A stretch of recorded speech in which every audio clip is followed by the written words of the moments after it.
하나님을 떠난 마음, 이런 제목으로 함께 말씀을 나누겠습니다. 우리가 지난 시간부터 솔로몬 왕에 대해서 살펴보고 있습니다. 솔로몬이 어떤 왕인가, 이 부분을 다시 한번 제가 생각을 해봤습니다. 솔로몬이 어떤 왕일까? 최고의 지혜자로 불렸던 왕입니다. 성경에서 지혜서라고 불리는 성경의 상당 부분을 솔로몬이 기록했다, 우리가 그렇게 알고 있습니다. 나아가 이 땅에서 최고의 부귀와 영화를 누렸던 사람이 솔로몬입니다. 솔로몬의 또 다른 이름이 있는데 혹시 아십니까? 여디디아라는 이름이 있습니다. 하나님의 사랑을 받은 자, 이런 뜻입니다. 하나님께서 그를 특별하게 대우를 하십니다. 솔로몬도 하나님을 사랑하지요. 그는 왕이 되자 기브온 산당으로 가서 하나님께 일천 번제를 드립니다. 하나님의 성전을 건축합니다. 자, 이런 내용을 보게 되면 솔로몬은 정말 특별한 왕입니다. 아마 이스라엘 가운데 가장 위대한 왕, 이렇게 표현해도 틀리지 않을 겁니다. 근데 성경은 이스라엘의 가장 위대한 왕을 고백할 때 솔로몬을 고백하지 않고 다윗을 고백합니다. 자, 다윗을 가장 위대한 왕이다, 하나님 앞에 가장 의로웠던 왕이다 고백합니다. 업적에서 다윗과 솔로몬을 비교할 수는 없습니다. 다윗의 업적도 대단하지요. 그러나 솔로몬과 비교할 것은 아닙니다. 근데 성경은 다윗을 가장 위대한 왕, 이렇게 고백을 합니다. 자, 그 이유가 무엇일까? 다윗은 하나님 마음에 합한 자였습니다. 다윗은 언제나 그의 마음이 하나님을 향하여 있었습니다. 늘 하나님 마음, 하나님 말씀에 귀를 기울이고 하나님의 뜻을 깨닫고 그것에 순종하여서 이스라엘을 통치했던 사람이 다윗입니다. 때문에 성경은 다윗을 가장 의롭고 가장 위대한 왕, 이렇게 고백을 합니다. 자, 우리는 지난 시간 솔로몬이 하나님께 지혜를 간구한 내용을 살펴봤습니다. 하나님, 저에게 듣는 마음을 주십시오. 하나님, 내가 왕이 되었는데 나는 작은 아이고 나는 국정을 살펴본 경험도 없고 이 백성은 너무 많아서 내가 두렵습니다. 하나님, 내게 듣는 마음을 주십시오. 솔로몬이 간구합니다. 하나님께서 이 간구를 마음에 들어 하시죠. 그리고 솔로몬에게 분별하는 지혜를 허락해 주십니다. 분별하고 총명한 마음, 이것을 솔로몬에게 주십니다. 더하여서 내가 부귀와 영화도 주겠다 말씀하시죠.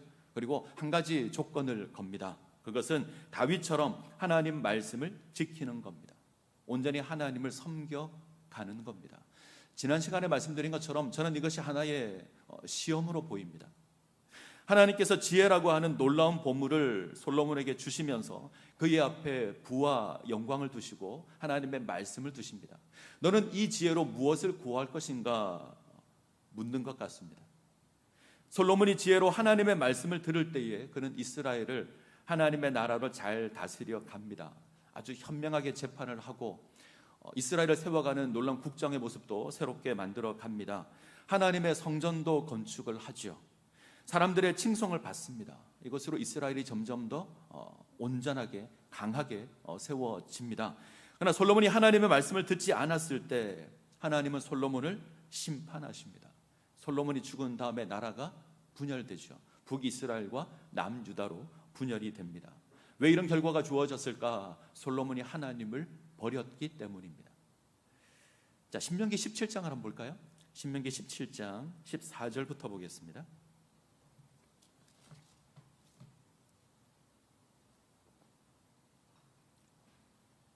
신명기 17장 14절부터 20절까지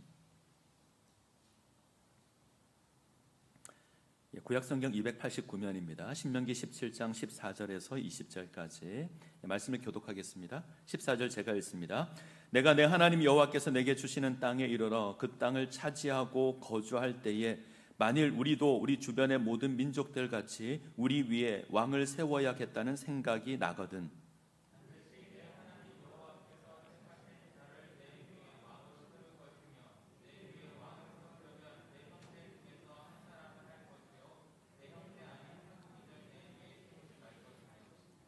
그는 병마를 많이 두지 말 것이요 병마를 많이 얻으려고 그 백성을 애굽으로 돌아가게 하지 말 것이니 이는 여호와께서 너희에게 이르시기를 너희가 그 후에는 그 길로 다시 돌아가지 말 것이라 하셨음이며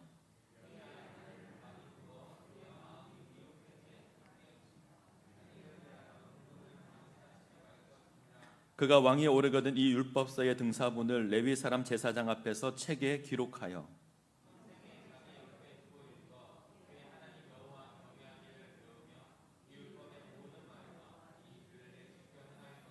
같이 읽습니다. 그리하면 그의 마음이 그의 형제 위에 교만하지 아니하고 이 명령에서 떠나 좌로나 우로나 치우치지 아니하리니 이스라엘 중에서 그와 그의 자손이 왕위에 있는 날이 장구하리라. 하나님께서 이스라엘 가운데 왕을 세울 때가 되면 이렇게 행하라 말씀을 하신 부분이 신명기 17장의 말씀입니다. 하나님께서는 왕이 금해야 될 것 말씀하시죠. 첫 번째는 병마를 많이 두면 안 됩니다. 강한 그리고 큰 군대를 지니면 안 된다라는 말입니다. 두 번째, 아내를 많이 두지 말아야 합니다. 세 번째, 금과 금을 많이 쌓지 말아야 합니다. 자, 이것들은 어쩌면 우리가 보기에는 많으면 좋을 것처럼 보입니다. 그런데 하나님께서는 이것들을 금지시킵니다. 왜 금지시킬까요? 이것이 왕의 마음을 흔들 수 있기 때문에 그렇습니다. 하나님을 향한 그 마음을 흔들어서 돌이키게 할 것입니다. 왕은 오직 하나님의 말씀을 가까이 해야 합니다. 하나님 말씀 가운데 세워질 때에 그는 좌로나 우로나 치우치지 않고 온전히 이스라엘을 다스릴 수 있을 겁니다. 자, 이 말씀을 생각하고 솔로몬을 한번 보죠. 솔로몬은 많은 군대를 둡니다. 여러 성을 요새화합니다. 그리고 병거와 마병을 세워서 강한 군대를 만듭니다. 엄청난 부를 쌓습니다. 금과 은이 아주 흔할 정도가 됩니다. 은 정도는 귀하게 여기지도 않는 시대가 솔로몬 시대였습니다. 상상할 수 없는 부를 지닙니다. 그리고 많은 아내를 두죠. 무려 1000명의 여인을 곁에 둡니다. 하나님께서 하지 말라고 한 모든 것들을 다 합니다. 다르게 말하면 하나님에게서 점점 멀어집니다. 그 결과가 심판입니다. 오늘 우리가 대하는 성경은 이 사실을 분명하게 고백을 합니다. 열왕기상 11장은 솔로몬이 바로의 딸뿐 아니라 이방의 많은 여인을 사랑하였다, 이 고백으로 시작을 합니다. 솔로몬이 많은 여인을 곁에 둡니다. 자, 2절을 한번 볼까요? 오늘 본문 열왕기상 11장 2절입니다. 자, 같이 읽겠습니다. 여호와께서 일찍이 이 여러 백성에 대하여 이스라엘 자손에게 말씀하시기를 너희는 그들과 서로 통혼하지 말며 그들도 너희와 서로 통혼하게 하지 말라. 그들이 반드시 너희의 마음을 돌려 그들의 신들을 따르게 하리라 하셨으나 솔로몬이 그들을 사랑하였더라. 하나님께서 이방 민족과 통혼하지 말라 명령합니다. 이유는 분명하죠. 이방 민족과 가까이 하게 되면, 이방 여인을 아내로 두게 되면 그들이 섬기는 신을 따르게 될 것이기 때문에 그렇습니다. 하나님께서 이런 표현을 쓰십니다. 반드시, 그들이 반드시 너희의 마음을 돌려 그들의 신을 따르게 하리라. 반드시 그렇게 된다는 거죠. 그런데 솔로몬이 이방 여인을 사랑합니다. 자, 사랑하였다, 2절에 나와 있는 이 사랑하였다, 두 가지 히브리어가 사용되는데 하나는 사랑하다의 아하브라고 하는 단어가 사용됩니다. 또 다른 하나는 곁에 두다라는 다바크라는 단어가 사용이 됩니다. 둘을 붙여놓으면 가까이 하여서 딱 마음을 두고 딱 붙어 있다, 이런 뜻입니다. 마음을 두어서 곁에 있다, 이런 뜻입니다. 이 단어가 신명기에서는 한결같이 하나님을 섬길 때 사용됐던 단어입니다. 하나님을 가까이 하고 하나님과 동행하는 이런 삶을 표현할 때 아하브를 사용하고 다바크를 사용했습니다. 하나님을 섬기고 하나님을 사랑할 때 그때 사용했던 이 단어가 이제는 이방 여인을 향해서 사용이 됩니다. 이방 여인을 사랑하고 이방 여인을 가까이 둡니다. 자, 9절을 보죠. 9절, 솔로몬이 마음을 돌려 이스라엘의 하나님 여호와를 떠남으로. 2절에서 하나님께서 이렇게 말씀했습니다. 너희의 마음을 돌려 그들의 신을 따르게 되리라. 9절에서는요, 솔로몬이 마음을 돌려 이스라엘의 하나님 여호와를 떠납니다. 하나님을 섬겼고 하나님께 충성을 다했던 그 솔로몬입니다. 그런데 이제는 하나님을 가까이 하는 것이 아니라 이방 여인을 가까이 합니다. 무려 1000명의 여인을 곁에 두고 있습니다. 후궁이 700이고 첩이 300입니다. 하나님의 성전을 건축하고 봉헌할 때 솔로몬은 마음을 하나님께로 향하여서 내가 온전히 하나님만 섬기겠습니다 고백했던 그것이 솔로몬이었습니다. 근데 이제는 자기 마음을 돌이켜서 이방 신을 따르고 있습니다. 하나님께서 주신 그 지혜로 하나님의 성전을 건축했던 그 솔로몬이 이제는 이방신의 산당을 짓고 있습니다. 하나님을 온전히 섬기겠다고 고백했던 그 솔로몬이 이제는 이방신을 섬기고 있습니다. 하나님을 떠났습니다. 하나님께서 이 솔로몬을 심판하십니다. 누군가는 이렇게 이야기할 수도 있죠. 하나님 좀 심한 것 아닙니까? 그래도 솔로몬은 하나님을 사랑했고 1,000번째 드렸고 하나님의 성전을 짓고 그랬던 왕이 아닙니까? 솔로몬이 하나님을 반대한 것도 아니지 않습니까? 성전을 파괴한 것도 아니고 하나님의 백성을 핍박한 것도 아니지 않습니까? 단지 이방 여인들을 사랑해서 그들이 섬기는 그 신을 더한 것뿐이지 그가 하나님을 버리지 않았습니다. 이렇게 말할 수도 있을 겁니다. 맞습니다. 솔로몬은 여전히 하나님을 섬겼을 겁니다. 동시에 이방 신도 섬깁니다. 혼합주의라고 하죠. 기억해야 될 것이 있습니다. 혼합주의는 비슷한 것이 아닙니다. 다른 겁니다. 전혀 다른 것입니다. 하나님만이 참신이며 유일하신 하나님이다 이렇게 고백하는 것과 하나님은 여러 신 가운데 하나다라고 고백하는 건 전혀 다른 겁니다. 같이 할 수 없는 겁니다. 제가 예전에 이제 인스타그램이라는 것을 인터넷 이제 SNS 같은 걸 잠깐 했었는데 제가 묵상한 것을 잠깐 올리고 이렇게 했습니다. 누군가 들어와서 제 글에 이제 아멘이라고 댓글을 남기시는 분이 계셨습니다. 제가 개인적으로 알지 못하는데 어떻게 알고 들어오셨어요? 그냥 교회를 다니시는 분인가 이렇게 생각을 했습니다. 가끔 이제 그분이 남긴 글과 그분이 남긴 그림도 가끔 제게 뜨는데 이분이 교회에 있지 않고 절에 있는 겁니다. 왜 이 양반이 절에 있지? 가끔 보면 이제 절에 가서 우리로 말하면 예배도 드리고 제가 알고 보니 성탄절에 교회에 오고 석가탄신일에 절에 가시는 분입니다. 두 가지를 다 섬기고 있습니다. 사람들은 이것을 지혜라고 할지 모릅니다. 이건 하나님 믿는 게 아닙니다. 하나님을 거역하는 거죠. 자, 요한일서 2장 15절 16절에 사도 요한이 이렇게 고백합니다. 이 세상에나 세상에 있는 것들을 사랑하지 말라. 누구든지 세상에 있는 것을 사랑하면 아버지의 사랑이 그 속에 있지 아니하니 이는 세상에 있는 모든 것이 자, 육신의 정욕과 안목의 정욕과 이생의 자랑이니 다 아버지께로 온 것이 아니요 세상으로부터 온 것이라 고백합니다. 세상의 쾌락은 하나님과 아무런 상관이 없습니다. 육신의 정욕, 안목의 정욕, 이생의 자랑, 그것은 하나님과 아무 상관이 없는 겁니다. 누군가 나는 세상을 사랑하며 하나님도 사랑하겠다, 불가능한 겁니다. 가능하지 않습니다. 세상을 사랑하게 되면 하나님과 멀어지게 됩니다. 하나님의 사랑이 희미해질 겁니다. 자, 이런 솔로몬을 향한 하나님의 심판이 주어지죠. 자, 11절 보겠습니다. 11절. 자, 11절부터 13절까지. 자, 말씀을 교독하겠습니다. 11절 제가 읽습니다. 여호와께서 솔로몬에게 말씀하시되 내게 이러한 일이 있었고 또 네가 내 언약과 내가 네게 명령한 법도를 지키지 아니하였으니 내가 반드시 이 나라를 너에게서 빼앗아 내 신하에게 주리라.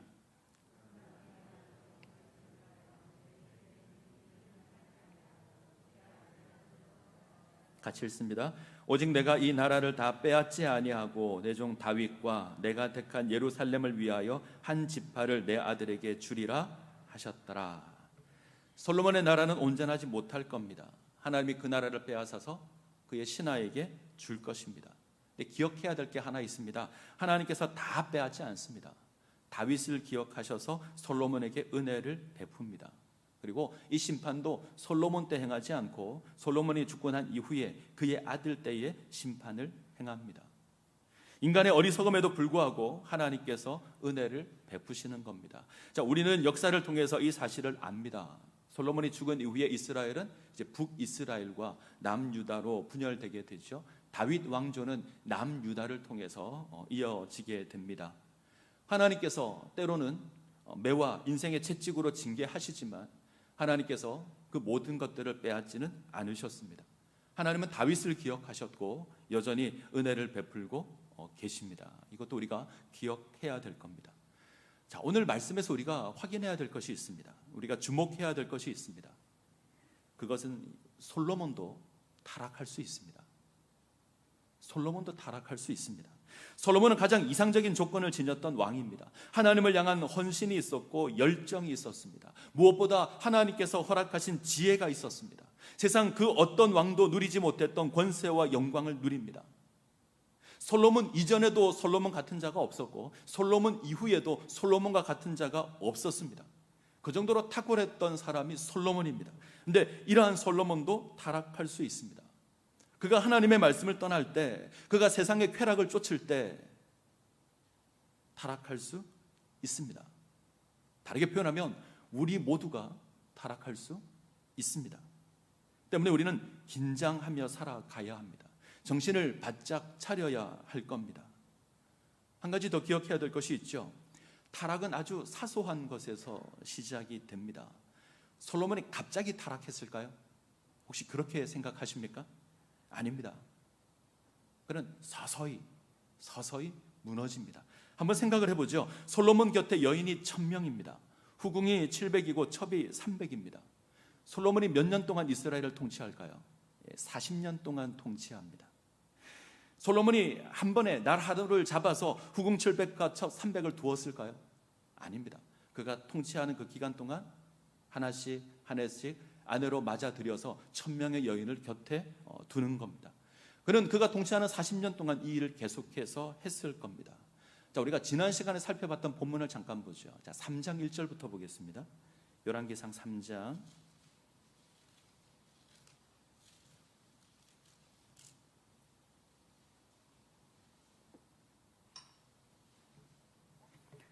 1절부터 3절까지. 자, 교독하겠습니다. 3장 1절 제가 읽습니다. 솔로몬이 애굽 왕 바로와 더불어 혼인 관계를 맺어 그의 딸을 맞이하고 다윗성에 데려다가 두고 자기의 왕궁과 여호와의 성전과 예루살렘 주위의 성공사가 끝나기를 기다리니라.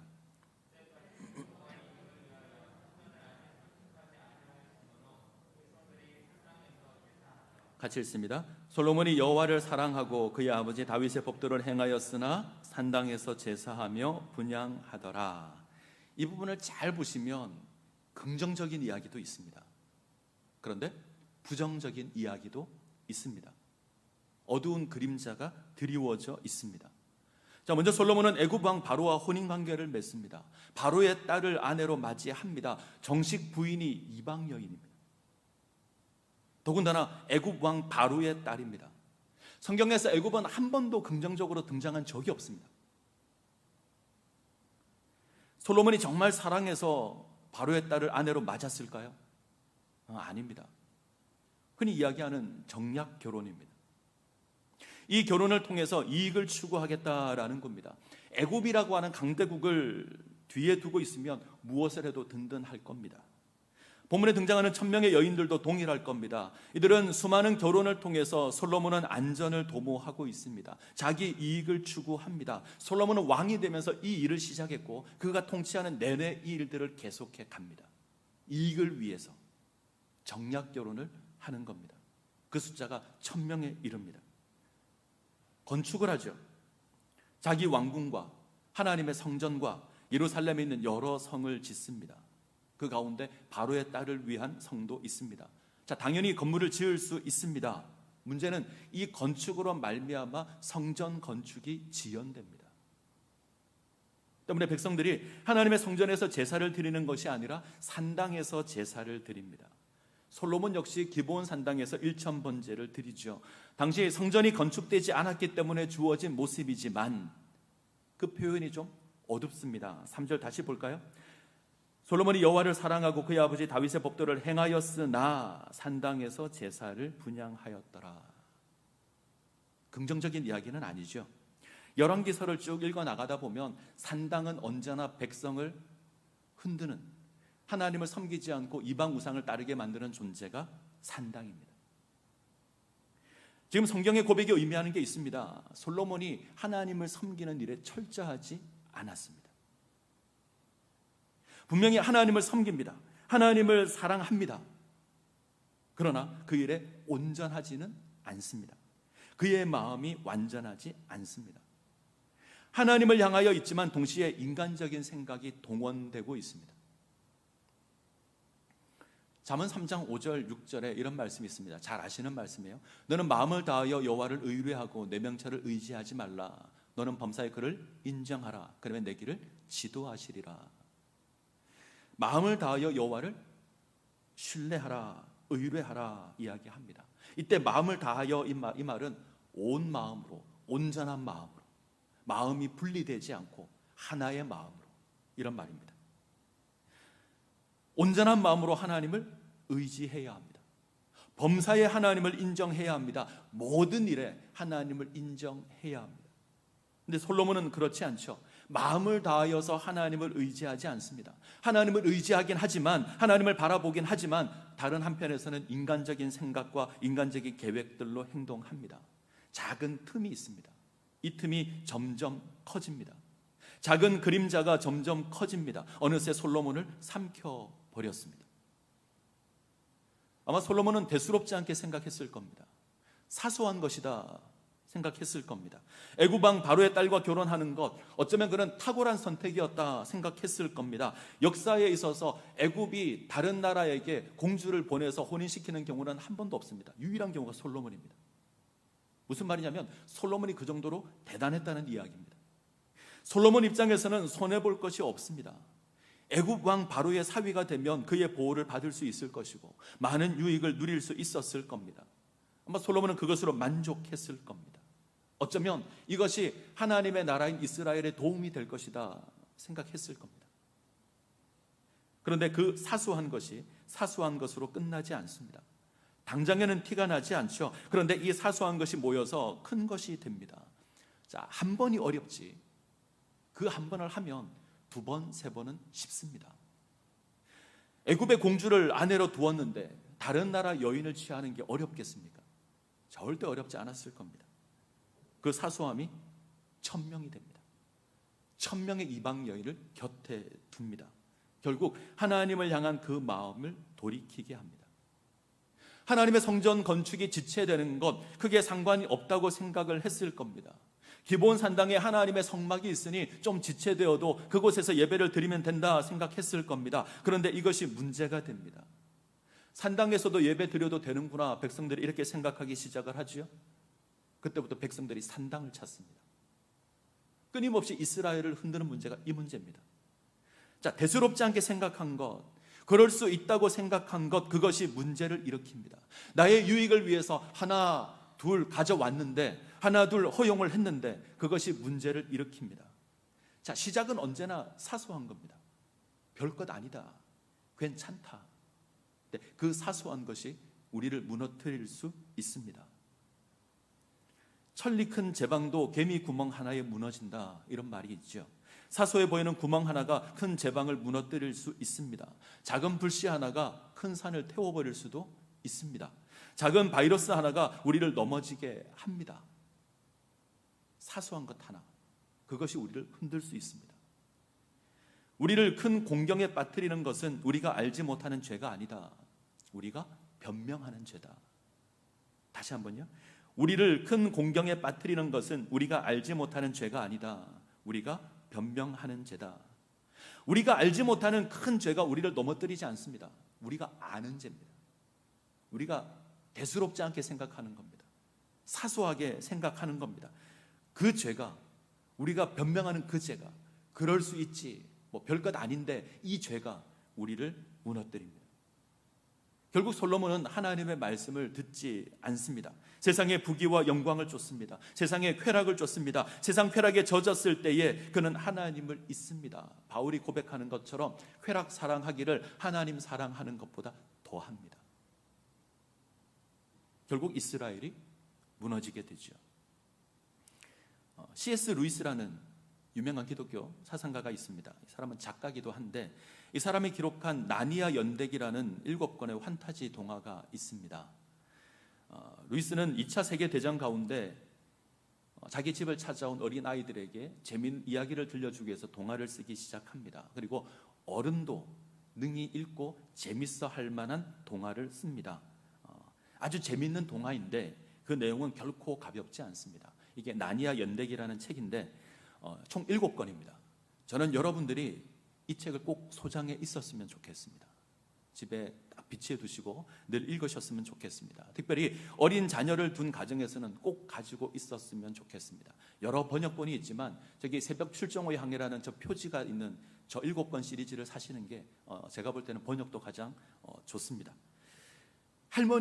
할아버지 할머니들은 어린 손자에게 이제 설날이 다가오잖아요. 설날 선물로 한 세트를 구비해서 주셔도 좋을 것 같습니다. 자, 나니아는 이 세상과 또 다른 그 세상에 관한 이야기입니다. 이 나니아 연대기는 우리와 같은 세상을 살아가는 아이들이 우연히 나니아라고 하는 곳을 갑니다. 그곳에서 주어지는 모험을 다룬 이야기인데 이 C.S. 루이스는 이 책 속에 기독교 사상을 그대로 심어 놓습니다. 예수, 십자가 이런 얘기는 한 번도 등장하지 않지만 그 누가 보아도 복음 이야기를 한다 확인할 수 있을 정도로 그것을 자연스럽게 심어 놓습니다. 가장 유명한 책이 사자와 마녀와 옷장 이야기입니다. 자, 나니아 연대기 가운데 세 번째 책이, 자, 사진 다시 띄워주시죠. 이 새벽 출정호의 항해라는 책입니다. 바로 옆에 있는 건 영화로 만들어져 있습니다. 그래서 여러분들이 꼭 한번 보시면 좋을 것 같습니다. 이 새벽 출정호의 항해를 보게 되면 이제 에드먼드, 루시 그리고 유스터스라는 세 명의 아이가 액자를 통해서 나니아 세계로 들어갑니다. 그리고 바다를 항해하는 새벽 출정호, 배 그림이 하나 보이죠? 저 새벽 출정호의 캐스피언 왕자를 만나게 됩니다. 캐스피언은 나니아를 통치하는 왕인데 이 캐스피언 왕이 통치한 지 3년 정도 되자 나니아에 평화가 찾아옵니다. 자, 이후에 이 캐스피언 왕자가 사라진 7 영주를 찾기 위해서 모험을 떠납니다. 저 새벽 출정호를 타고 모험을 떠나다가 이 세 아이와 만나게 되죠. 그래서 함께 7개의 섬을 여행을 하며 동쪽 끝으로 향합니다. 동쪽 끝은 이 아슬란의 나라. 이 성경에서 사자 아슬란이 나오는데 성경이 아니고 이 나니아 연대기에서 이 사자 아슬란은 성경에 나오는 예수님을 상징하는 그런 겁니다. 인물이라 하면 이상하고 이 아슬란의 나라, 우리로 말하면 천국이 있습니다. 자, 3년의 시간을 통해서 나니아가 평화로워졌다. 이 말은 예수님의 공생의 3년을 의미하는 것 같고요. 새벽 출정호를 타고 하는 여행은 이 구원받은 하나님의 백성이 하나님 나라를 향해서 가는 그 삶의 여정을 표현한 거다. 이렇게 해석을 합니다. 근데 그 과정이 순탄할까요? 순탄하지 않습니다. 온갖 어려움이 있습니다. 7개의 섬을 찾을 때마다 힘든 고난과 시험이 주어집니다. 그리고 7개의 섬을 찾을 때마다 하나하나씩 죽은 영주들의 모습들이 나타납니다. 시험을 이기지 못해서 죽어버린 그 영주들의 모습들을 확인하고요. 이 주인공들 역시 이 섬에서 시험을 당합니다. 자, 그 가운데 3가지만 제가 소개를 시켜드리겠습니다. 첫 번째는 용의 섬이 있습니다. 용은 금을 아주 좋아하는 그런 인간의 마음을 상징합니다. 자, 이 섬에서 사람들은 황금을 보고 그것을 취하는데 그러면 용이 되어버립니다. 자, 유스터스는 다른 사람을 배려하지 않고 뺀질거리는 악동인데 이 악동이 이 섬에서 엄청난 보물을 확인하죠. 눈이 뒤집혔을 겁니다. 막 그것을 취합니다. 이것을 잘 챙겨서 내가 잘 먹고 잘 살겠다 이렇게 다짐을 합니다. 그리고 잠이 드는데 깨보니 용이 되어 있습니다. 이것이 용의 섬 이야기고요. 그 다음 찾아간 섬에서는 캐스피언, 에드먼드, 루시, 이 유스터스가 섬을 둘러보다가 수상한 호수를 하나 발견합니다. 이 호수는 모든 것을 황금으로 만드는 호수입니다. 이런 호수가 우리에게 있으면 어떨까요? 자, 모든 것을 금으로 만듭니다. 종이 한 장을 들고 호수에 딱 집어넣으면 금으로 바뀝니다. 있으면 좋을 것 같죠? 자, 이 호수의 능력을 알고 사람들이 흥분하기 시작을 합니다. 이 캐스피언은 이 섬을 황금불 섬으로 부르며 자기 소유로 선포합니다. 이거 내 거다. 그러자 에드먼드가 반대합니다. 나는 너보다 훨씬 더 고대 왕인데 나에게 우선권이 있다. 서로 결투할 지경까지 갑니다. 자, 이 모습을 목격한 생지 용사 리피치프, 저 배 위에 잘 보시면 생지가 한 마리 있는데 저 리피치프가 이렇게 이야기합니다. 이 섬은 죽음의 물섬이다. 한쪽은 황금 물섬이다 그러는데 이 섬은 죽음의 물섬이다 이야기합니다. 자, 또 하나의 섬이 목소리 섬이 있습니다. 자기를 사랑하지 않고 불만족에 빠진 외발 난장이, 발이 하나밖에 없습니다. 이 외발 난장이들이 살고 있는 섬입니다. 이들은 자기 모습에 늘 불만을 지니고 불평하고 다른 사람들을 괴롭히는 그런 난장이들입니다. 이곳에 루시라고 하는 여자아이가 시험에 빠집니다. 늘 자기 외모에 불만이 많습니다. 자기 언니 안나는 훨씬 더 예쁜데, 훨씬 더 아름다운데 나는 왜 이렇게 못생겼을까? 늘 불만을 가지고 살아갑니다. 이 욕망을 인해서 시험에 듭니다. 자, 이 섬들이 보여주는 공통점이 하나 있죠. 욕망입니다. 이 탐욕입니다. 사람들은 욕망을 지니고 있고 탐욕을 지니고 있습니다. 황금은 이런 사람들의 마음을 움직입니다. 이 만지고 싶고 가지고 싶고. 우리는 모든 것을 금으로 만드는 호수를 우리가 발견한다면 우리 가운데 그 호수를 막아버릴 사람이 있을까요? 아마 우리는 그것을 취하려고 할 겁니다. 아무도 모르게 가지려고 할 겁니다. 결국 그것이 우리를 사나운 용으로 만드는데, 그것이 우리를 금덩어리로 만들어 버릴 수 있는데 우리는 모릅니다. 끊임없이 그것을 취합니다. 이러한 시험에 벗어날 수 있는 방법이 무엇일까요? 그것은 믿음입니다. 이 생지 리치피크가 이 믿음을 보여줍니다.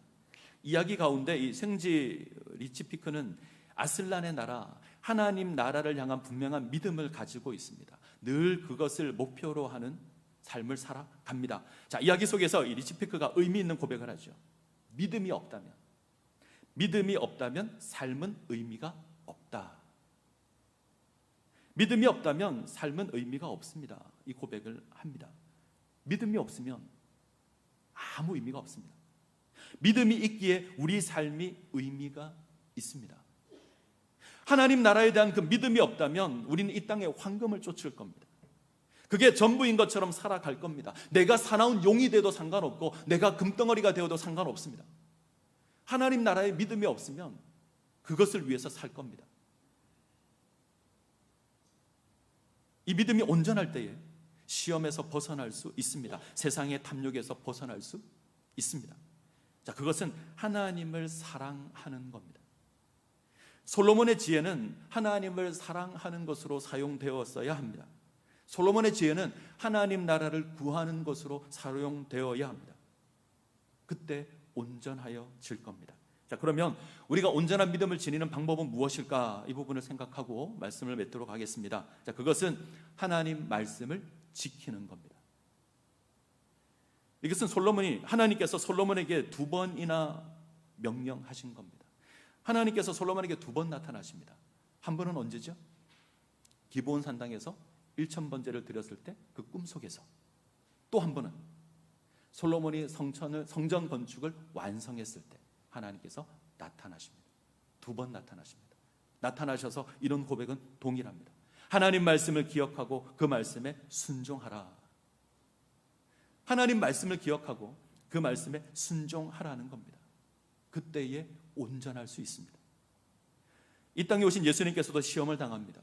40일 동안 줄이시고 사탄에게 시험을 받습니다. 3가지 시험을 받죠. 첫 번째는 돌을 떡으로 바꾸라. 2번째는 성전 꼭대기에서 뛰어내리라. 3번째는 세상의 모든 영광을 보여주고 엎드려 절하라. 자, 시험은 3가지인데 사실 한 가지일 겁니다. 하나님의 뜻을 쫓지 말고 이 땅의 풍요를 쫓으라. 이 땅의 평안함을 쫓으라. 이 땅의 부귀영화를 쫓으라. 이 땅의 배부름을 쫓고 평안함을 쫓고 부귀영화를 쫓으라. 하나님 잊어버려라. 예수님 이 시험을 어떻게 이기죠? 어떻게 이 유혹에서 벗어납니까? 하나님의 말씀을 기억함으로 이기십니다. 하나님의 말씀을 붙드는 것이 승리하는 비결입니다. 우리가 세상을 살아갑니다. 결코 쉽지 않습니다. 황금이 최고라고 말하는 이 세상을 우리가 살아갑니다. 세상은 끊임없이 우리를 유혹할 것이고 흔들 겁니다. 그때 하나님 바라보셔야 합니다. 자, 마지막으로 성경 한 구절만 찾죠. 시편 119편입니다.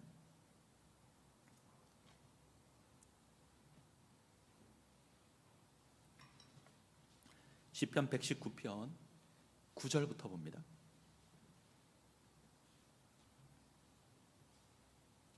시편 119편 9절부터 11절까지.